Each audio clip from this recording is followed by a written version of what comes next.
सभी को नमस्कार। करियर फर्स्ट चैनल पर आप सबका स्वागत है। आज का डिक्टेशन लिखने के लिए तैयार रहे। Ready start. श्रीमन, इस निर्णय से हमारे दक्षिणवासी मित्र असंतुष्ट नहीं थे। श्री अल्लादी कृष्ण स्वामी अय्यर, श्री गोपाल स्वामी अयंगर और श्री कृष्णमाचारी के लिए 15 साल की अवधि संतोषजनक थी।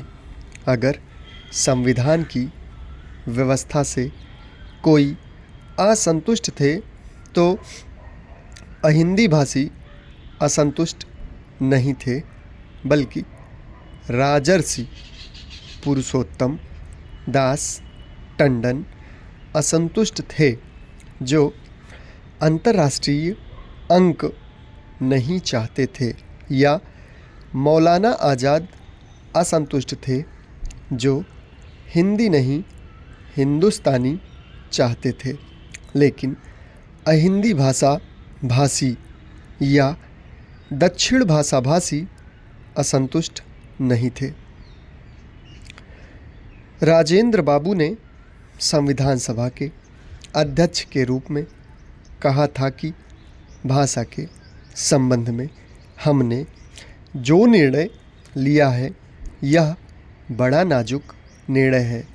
इसे साल के साल, महीने के महीने, हफ्ते के हफ्ते और मिनट के मिनट हमें कार्यान्वित करना होगा। मगर केंद्रीय सरकार समझी थी, या केंद्रीय सरकार में जिनके हाथ में भाषा संबंधी नीति को क्रियान्वित करने का अधिकार था, वह समझते थे कि 14 साल 11 महीने बीतने के बाद फिर परिवर्तन का प्रयत्न किया जाएगा। जब 1965 आया तो देश इस परिणाम पर पहुंचा कि अभी अंग्रेजी को नहीं हटाया जा सकता है, और इसलिए अंग्रेजी को आगे भी चलाने की व्यवस्था की जाए। 1963 में एक कानून बना। नेहरू जी के जिन आश्वासनों की चर्चा की जाती है, वे आश्वासन 1959 में श्री फ्रैंक एंथनी के एक गैर सरकारी प्रस्ताव के उत्तर में बोलते हुए प्रधानमंत्री ने दिए थे। मैं उन आश्वासनों को आपके सामने रखना चाहता हूं, क्योंकि उन आश्वासनों की बड़ी चर्चा हो रही है, लेकिन सचमुच में वे आश्वासन क्या थे, इसको भी समझने का समय आ गया है। आश्वासन यह था कि हिंदी के साथ अंग्रेजी चले। आश्वासन यह नहीं था कि केवल अंग्रेजी चले। क्या आज हिंदी के साथ अंग्रेजी चल रही है?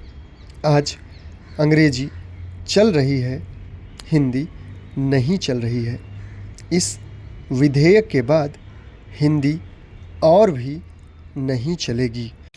राष्ट्रपति की ओर से हिंदी के प्रयोग के संबंध में कुछ आदेश जारी किए गए थे, जिनमें से एक आदेश यह भी था कि Hindi union public service commission की परीक्षाओं की भाषा होगी। 1965 के बाद यह हो जाना चाहिए था। यह क्यों नहीं हुआ?